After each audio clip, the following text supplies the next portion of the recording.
دوسرا حادثہ جو رحلت رسول اللہ کے بعد رونما ہوا اور خصوصاً خاندان رسول اللہ کے اوپر جس کے اثرات پڑے،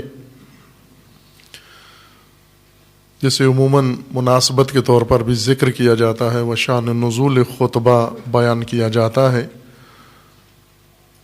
ایک زمین تھی جس کے اندر نخلستان تھا، کھجوروں کے درخت تھے۔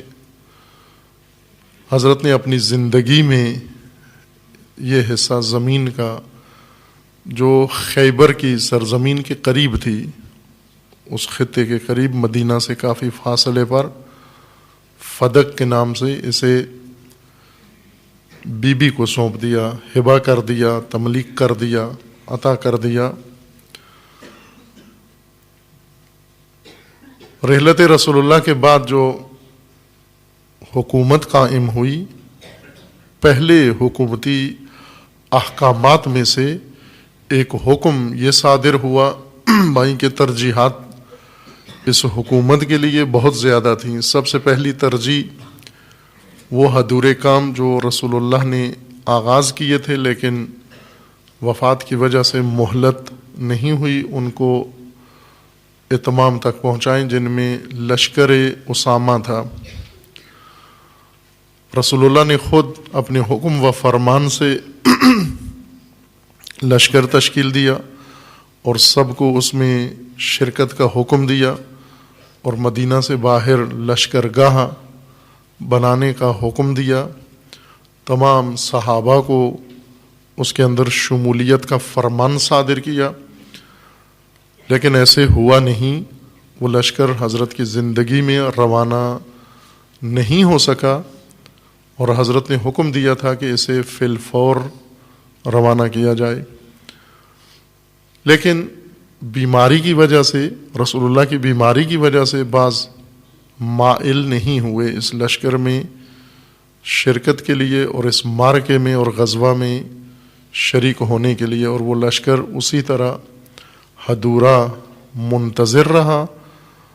حضرت کی رحلت ہوئی، نئی حکومت، حزبی حکومت برسر اقتدار آئی۔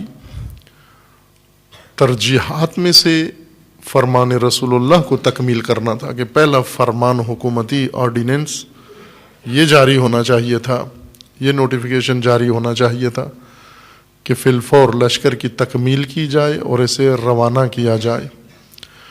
اور اس طرح کے چند اور امور جو تاریخی طور پر واضح ہیں کہ ان کو ترجیح حاصل تھی۔ ان احکامات کے صدور کے بجائے حکم صادر یہ ہوا کہ وہ باغ فدق یہ جناب سیدہ سے واپس لیا جائے، حکومتی ملکیت میں آ جائے۔ یہ فرمان صادر ہوا۔ اس فرمان کے بھی اپنے سیاسی پہلو ہیں، چونکہ حکومت نے یہ فرمان دیا اور حکومت سیاسی مجموعے کا نام ہوتا ہے۔ حکومت کی تائید بھی سیاست ہوتی ہے، حکومت کی مخالفت بھی سیاست ہوتی ہے، حکومت کے مقابلے میں چپ رہنا بھی سیاست ہوتی ہے، حکومت کی ہاں میں ہاں ملانا بھی سیاست کہلاتا ہے۔ یہ سب سیاست کے زمرے میں ہے۔ اس حکم کا سیاسی پہلو تھے، اور وہ یہ کہ واضح بات ہے کہ وہ خاندان جو مدعی بھی ہے اور لوگوں کے ذہنوں کے اندر خصوصاً خطبہ رسول اللہ کے بعد، خطبہ غدیر رسول اللہ کے بعد سب اذہان آمادہ ہیں امیر المومنین کے اعلان حکومت کے لیے۔ اور رسول اللہ نے اپنی زندگی میں جتنا اہتمام کیا اہل بیت کی شان کے لیے، امیر المومنین کی ذات کی فضیلت بیان کرنے کے لیے، جناب سیدہ کا مقام امت کے سامنے جس اہتمام کے ساتھ بیان فرمایا، اس کے مطابق سارے اذہان متوقع تھے کہ وہ متوجہ تھے کہ یہ اعلان ہوگا، لیکن ایسے ہوا نہیں۔ دو احزاب اکٹھی ہوئی اور انہوں نے مل کر فیصلہ توقع کے برخلاف کر لیا، سقیفہ بنی ساعدہ میں بیٹھ کر، اور اکثریت اس پر خاموش رہی، ایک جمعیت نے اس سے اتفاق رائے کیا اور کچھ نے مخالفت کی، لیکن خاموشی کے ساتھ۔ سیاسی پہلو اس اقدام کا یہ تھا کہ جو لوگ مدعی ہیں، حکومتیں عموماً ایسے فیصلے کرتی ہیں جس سے رقیب، جس کو رقیب مانا جا رہا ہو یا سمجھا جا رہا ہو، جو رقابت کے میدان میں ہو، حاکم عموماً رقبا کو نیچا دکھانے کے لیے ایسے حکومتی احکامات صادر کرتے ہیں جس سے اجتماعی طور پر ان کا مقام لوگوں کی نگاہوں میں گر جائے۔ وہ اعتماد جو پہلے تھا، جو بھروسہ پہلے تھا، جو وقار و عزت انہیں نصیب ہے، ان حکومتی فیصلوں سے وہ مقام گر جائے۔ آپ آج کی دنیا کی سیاست میں بھی یہ دیکھتے ہیں کہ حکومتیں اپنے رقیبوں یا حکام اپنے رقیبوں کے بارے میں ہر وہ اقدام کرتے ہیں، اگر ان کا کوئی کاروبار ہو، اس کاروبار کو متاثر کرنے کے لیے حتیٰ قوانین تک بدل دیتے ہیں جس سے سیاسی رقیب کا کاروبار ٹھپ ہو جائے۔ مثلا برسر اقتدار صنعتی گروپ ہے اور رقیب زرعی ہے، زرعی املاک کا مالک ہے، زراعت اس کا پیشہ ہے، حکومت آ کر فوراً صنعتوں کے بارے میں قانون بدل کے صنعتوں کے حق میں کر دیتی ہے، اور زراعت کے مقابلے میں زراعت کے بارے میں قوانین بدل کر زراعت کو نقصان پہنچا دیتی ہے، تاکہ رقیب ان کا مالی طور پر بھی مفلوج ہو جائے، اس کی درآمد کا ذریعہ ختم ہو جائے، اور اجتماعی حیثیت بھی اس کی لوگوں کے نگاہوں میں وہ نہ رہے جو پہلے تھی۔ اس سے عوامی ذہنیت بدل جاتی ہے حکومتی آراء یا حکومتی فیصلوں سے۔ رسول اللہ کا عطا کردہ یہ باغ دختر رسول اللہ سے لے لینا، اس بیٹی سے لے لینا جس بیٹی کا مقام رسول اللہ نے عمر بھر امت کے سامنے بہت اہتمام کے ساتھ بڑھا کے پیش کیا تاکہ امت آگاہ ہو حضرت سیدہ کے مقام سے۔ پہلا حکومتی حکم یہ صادر ہوا، اسی مخدرہ کا حق جو رسول اللہ نے دیا تھا وہ کل عدم قرار دیا۔ نہ کہ حکومت کو اس باغ کی ضرورت تھی، اس کی درآمد اتنی تھی کہ حکومت اس سے بہت مالی فائدہ اٹھانا چاہتی تھی۔ سب سے اہم پہلو اس کے اندر اجتماعی طور پر مقام اہل بیت کو لوگوں کی نگاہوں میں اس حیثیت سے نیچے لانا تھا جو حیثیت رسول اللہ نے بیان کی تھی۔ چونکہ رسول اللہ نے بہت باعظمت مقام اہل بیت کا ذکر فرمایا، بے نظیر و بے مثل مقام ذکر فرمایا۔ خصوصاً امیر المومنین علیہ الصلاۃ والسلام جناب سیدہ سلام اللہ تعالی علیہا، ان دو ہستیوں کا احترام و مقام جو چاہیے تھا تعارف کے طور پر، معرفت کے طور پر، معرفی کے طور پر بیان فرمایا۔ اور یہ اقدام ایسا تھا کسی کی جائیداد کو قرق کر لیا جائے، کسی کی جائیداد کو ضبط کر لیا جائے۔ جائیداد ضبط ہوتے ہی اذہان میں سوچ بدل جاتی ہے۔ عوام عموماً بھیڑ چال ہوتے ہیں، عوام کہتے ہی ان کو ہیں جو سوچتے نہیں ہیں، صرف دیکھتے ہیں، اور جن سے متاثر ہیں ان کے اقدامات کے مطابق اپنی راہیں انتخاب کرتے ہیں، سوچتے نہیں ہیں، دیکھتے ہیں کیا ہو رہا ہے، اسی کے مطابق چل پڑتے ہیں۔ عوام کی نگاہوں میں جائیداد کی ضبط ہو جانا، اس کے بہت سارے پہلو ہیں. اس کو کھولیں اگر موضوع کو تو اندر سے بہت سارے پہلو نکلتے ہیں سیاسی جائیداد کی ضبطی سے. اس سے ایک پہلو یہ نکلتا ہے کہ یہ جائیداد ناحق تھی، گویا ان کے پاس حق نہیں بنتا تھا. یہ جائیداد قوم کی تھی، یہ جائیداد مملکت کی تھی، یہ جائیداد ریاست کی تھی، یہ بیت المال تھا، اور نعوذ باللہ ناحق ان کو دے دی گئی تھی، اس لیے واپس لی گئی ہے. جس طرح حکومتیں آتی ہیں، امیر المومنین نے بھی یہی کیا. جب امیر المومنین حکومت میں آئے، چونکہ بنو امیہ کے دور کے بعد، یا کہ یوں کہیں کہ بنو امیہ کے دور حکومت کے درمیان میں امیر المومنین کو حکومت کا موقع ملا. بنو امیہ کی حکومت کا آغاز ہو چکا تھا خلیفہ سوم کی حکومت سے. پھر بیچ میں خلیفہ سوم کے قتل کے بعد امیر المومنین کا مختصر دور حکومت آیا، اور اس کے بعد دوبارہ پھر بنو امیہ کی حکومت قائم ہو گئی. اس بیچ میں ایک وقفہ ہوا سیاسی. دور حکومت امیر المومنین لگ بھگ 4 سال کے لگ بھگ تھا. امیر المومنین نے حکومت میں آتے ہی اعلان کیا کہ میں بیت المال کو واپس لوٹاؤں گا جہاں بھی ہوا. اگر یہ دلہنوں کا جہیز بن چکا ہے میں تب بھی اسے واپس لوٹاؤں گا. اگر یہ لوگوں کے گھروں کا حصہ بن چکا ہے میں پھر بھی اسے واپس لوٹاؤں گا، چونکہ میں زعیم ہوں، امین ہوں، خلیفہ ہوں اور امین بیت المال ہوں. جہاں بھی یہ بیت المال ہے میں اسے واپس لوٹاؤں گا. اور ایسے کیا بھی امیر المومنین نے.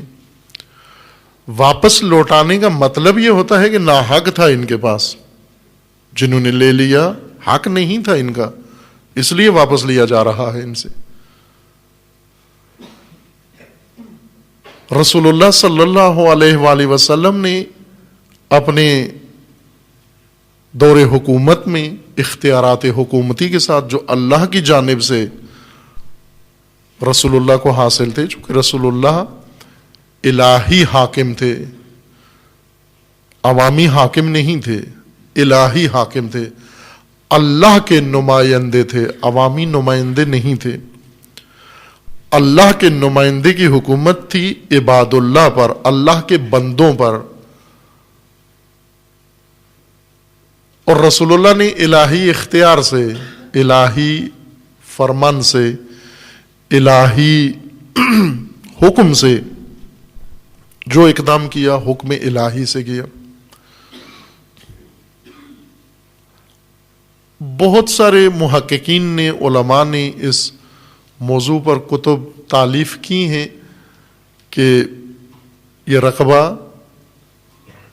جو رسول اللہ نے عطا فرمایا جناب سیدہ کو کس باب سے تھا، کس عنوان کے تحت تھا. ہبہ تھا، تملیک تھا، عاریہ تھا، کس عنوان سے یہ رقبہ بی بی کے حوالے کیا، تاکہ ہم یہ دیکھیں کہ حکومت نے جو واپس لے لیا اس کا جواز بنتا ہے یا نہیں بنتا. لیکن یہ بات مسلم ہے کہ رسول اللہ نے عطا فرمایا، یہ حق جناب سیدہ کو رسول اللہ نے عطا فرمایا. اب یہی کافی ہے، صاحب شریعت نے حکم خدا سے یہ حق بی بی کو دے دیا، جناب سیدہ کو عطا فرمایا، اور حکومت نے آ کر وہ واپس لے لیا. یہاں بہت ساری چیزیں زیر سوال آ جاتی ہیں، اور یہی سوالات اٹھانے کے لیے سیاسی اقدامات ہوتے ہیں. یہ سوالات لبوں پہ نہیں آتے، ذہنوں میں ہوتے ہیں. جو سوال لب پہ آ جائیں وہ اتنے اہم سوال نہیں ہوتے، جو سوال ذہنوں میں گھومتے رہیں اور گونجتے رہیں وہ سوال بہت اہم ہوتے ہیں.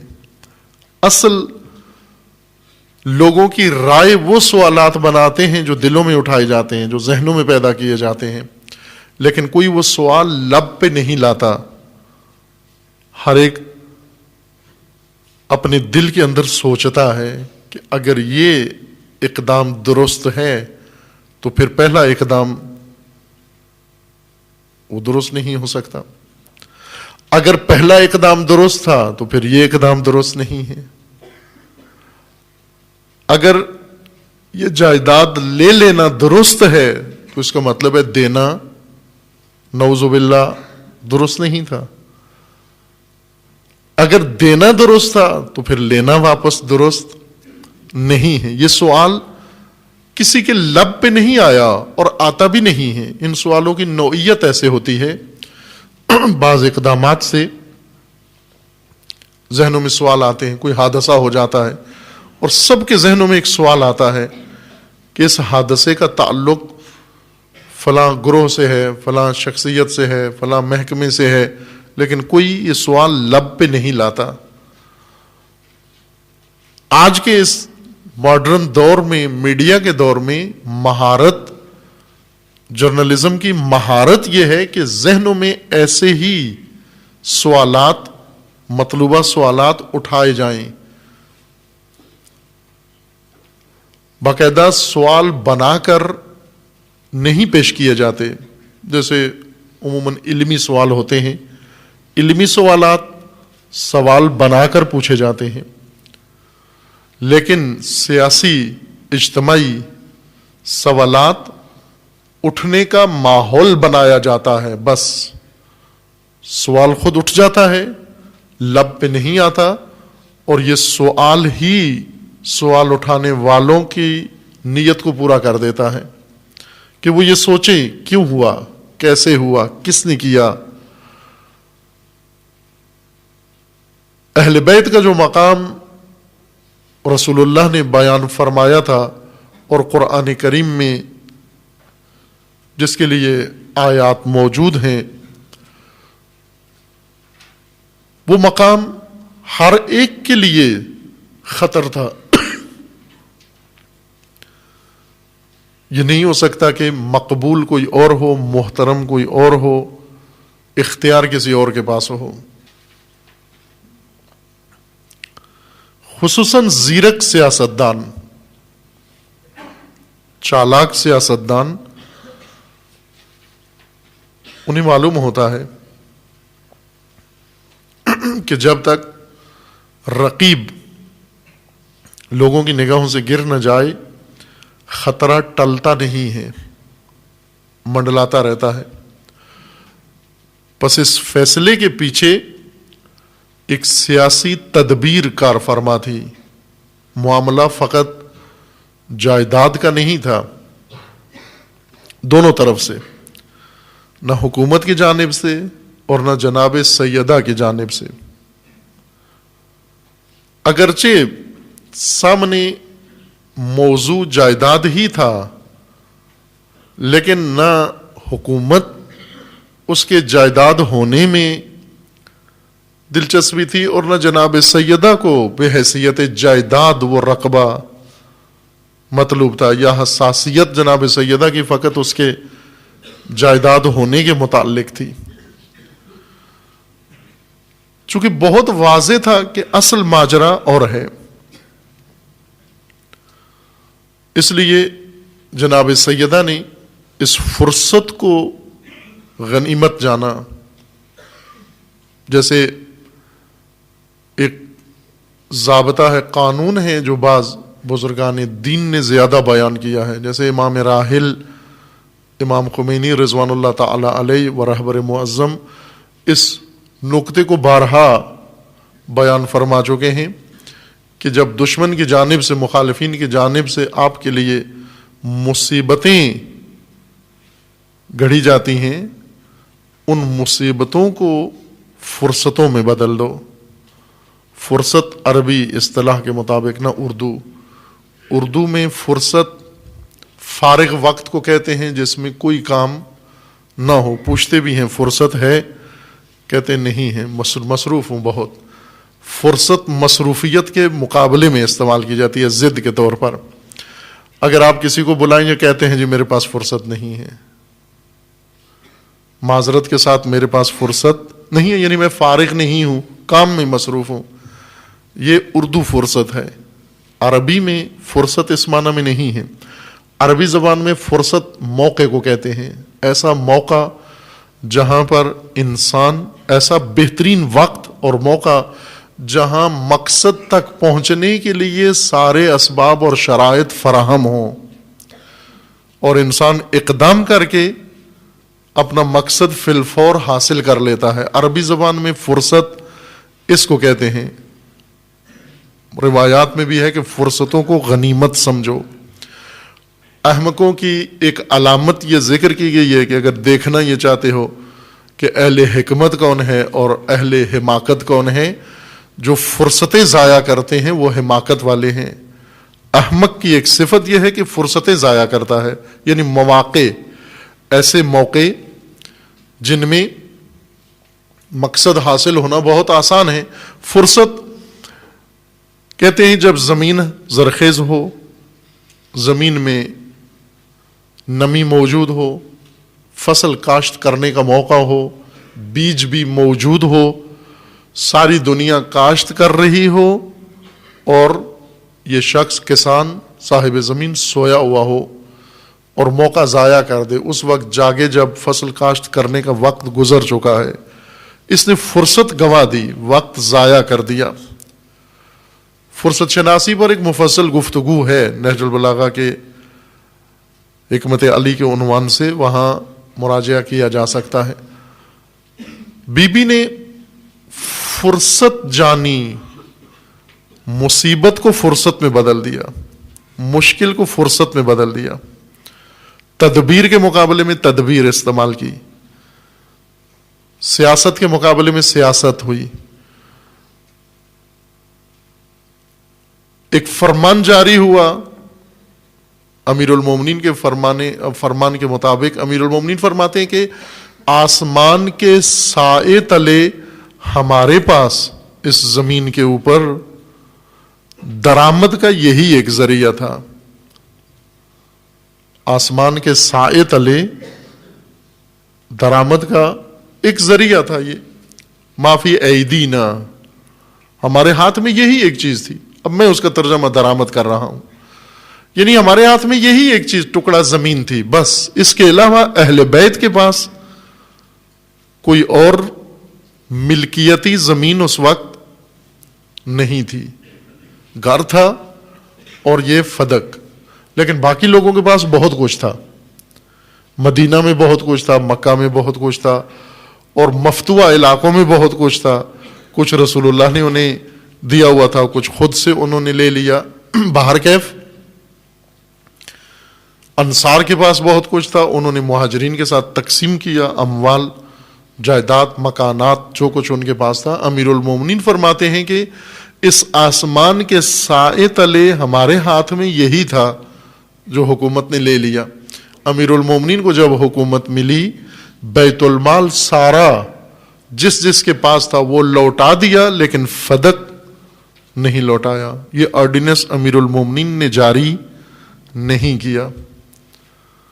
فدق دلچسپ موضوع ہے تاریخ کے اندر، ہر معصوم نے اس کو بیان کیا ہے، اور سب سے عالی مضمون کے ساتھ حضرت امام موسیٰ کاظم علیہ الصلاۃ والسلام نے بیان کیا فدق کو.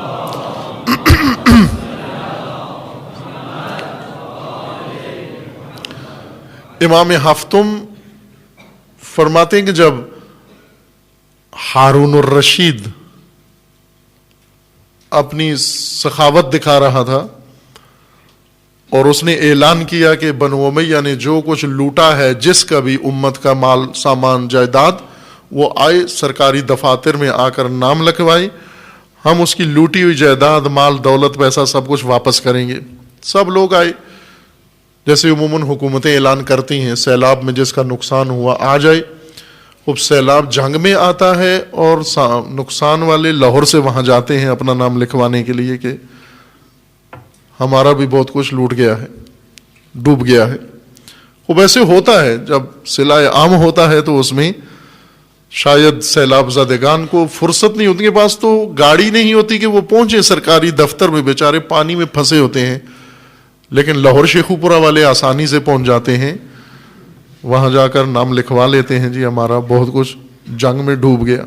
کہاں ڈوب گیا؟ کہتے ہیں یہ جہاں پانی کھڑا ہوا یہ سب ہمارا تھا۔ ہوا ہے ایسے، بعض سیلاب زدگان کی مدد کے لیے لوگ گئے تو وہ روڈ پر ہی بستی آباد تھی، جو ٹرک پہنچا انہوں نے وہیں پہ پکڑ کے ان لوڈ کروا لیا، تو وہ پتہ چلا کہ وہ یہاں سے گئے ہوئے تھے لوگ۔ سیلاب زدگان تو روڈ کے کنارے نہیں ہوتے، وہ تو کھیتوں میں، گاؤں میں، دیہی آبادی میں ہوتے ہیں۔ سڑکوں کے کنارے تو سیلاب زدگان نہیں ہوتے، وہ اپنے اپنے علاقوں میں ہوتے ہیں، وہاں سامان پہنچنا بہت مشکل ہے، لیکن انہیں پتہ ہوتا ہے کہ ٹرکوں کے راستے کہاں سے جاتے ہیں، وہاں جا کر باہر کے ہارون نے یہ اعلان کیا کہ جس کا جو بنو امیہ نے لوٹا ہے وہ آئے، تاکہ یہ بتائے کہ بنو امیہ نے لوٹا ہے اور بنو عباس واپس کر رہے ہیں۔ سب کو لکھ رہا تھا، دے رہا تھا۔ اس اعلان کے بعد امام علیہ السلام نے مشاہدہ فرمایا اور کہا ہارون کو کہ سب کو لوٹا ہوا حق دے رہے ہو، ہمارا حق نہیں دیتے۔ تو ہارون نے کہا کہ آپ کی مراد فدق ہے؟ امام نے فرمایا ہاں میری مراد فدق ہے۔ تو ہارون نے کہا کہ آپ اس کی حدود بتائیے، میں ابھی فرمان جاری کرتا ہوں کہ آپ کو واپس کر دیا جائے۔ امام ہفتم نے حدود بتائیں فدق کی، اور وہ حدود تمام مملکت تھی جس پر ہارون کی حکومت تھی۔ فرمایا کہ یہ ہماری فدق ہے، یہ ہمیں لوٹا دو۔ ہارون سمجھ گیا، کہنے لگا اگر یہ آپ کو لوٹا دوں تو میرے لیے کچھ نہیں بچتا۔ اب اس لیے کہا کہ یہ فدق اور فدق کا مدعی یہ اگر زندہ رہے، آزاد رہے، یہ تو پوری مملکت مجھ سے لے لے گا۔ امیر المومنین نے اپنے عہد خلافت میں فدق کے متعلق کوئی نوٹیفیکیشن جاری نہیں کیا۔ لے سکتے تھے کہ یہ تو ہمارا ہے، لیا گیا تھا، سابقہ حکومت نے لے لیا، اب یہ ہماری جائیداد تھی، یہ واپس ہمیں ملنی چاہیے۔ اور بعض عہد میں دی بھی گئی، کچھ عہد میں اہل بیت کے نام آج بھی بعض سادات مدعی ہیں کہ ہمیں واپس کیا جائے۔ سادات کو وہ تو ویسے پوری زمین کو اپنی جائیداد سمجھتے ہیں، جہاں بھی کوئی خالی جگہ مل جائے سادات اپنا عالم گاڑ لیتے ہیں وہاں پر۔ بعض حکومتوں نے ایک ٹیکٹیک کے طور پر یہ کام کیا، لوٹایا واپس، لیکن جناب سیدہ نے اس مسئلے کی عظمت کو دیکھا کہ کیا کرنا چاہ رہے ہیں، اہل بیت کے ساتھ کیا رویہ اختیار ہونا جا رہا ہے، تدبیر کیا سوچی جا رہی ہے، تدبیر کے مقابلے میں تدبیر۔ بی بی نے اقدام کیا، اور اس اقدام کا ایک حصہ خطبہ ہے، اس اقدام کا ایک حصہ دعوت ہے، اس اقدام کا ایک حصہ گفتگو ہے مختلف لوگوں کے ساتھ، ایک ایک شخص کے ساتھ۔ اس اقدام کا ایک حصہ خواتین انصار کے ساتھ گفتگو ہے، اس اقدام کا ایک حصہ قبر نبی پہ جا کر عزاداری ہے، اسی اقدام کا ایک حصہ تھا۔ یہ سب تدبیر تھی سیدہ کی، اور اسی اقدام و تدبیر کا ایک حصہ وصیت ہے اپنے کفن و دفن کے بارے میں جناب سیدہ کی۔ یہ سب اس تدبیر کا حصہ ہے۔